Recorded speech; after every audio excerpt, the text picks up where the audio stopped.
आता आपण कोजागिरीचे दूध बनवणार आहोत. आम्ही अर्धा लिटर दूध घेऊन आलो आहोत.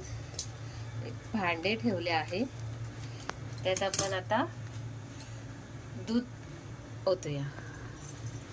आम्ही अर्धा लिटर आम्हाला बस होतं. आता आपण ते मस्तपैकी छान तापवूया आणि मग त्याच्यामध्ये ड्रायफ्रूट्स वगैरे सर्व मसाला करून टाकूया. हे केसर आहे.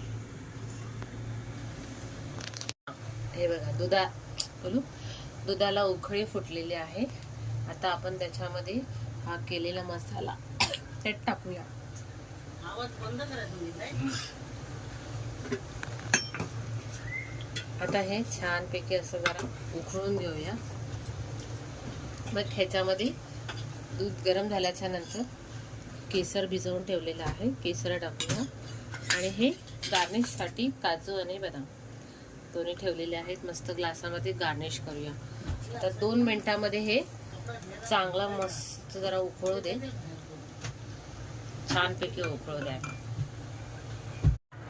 हे बघा आपले कोजागिरीचे दूध रेडी झालेले आहे मस्तपैकी, आणि छानपैकी त्याला कलर पण सुटलेला आहे.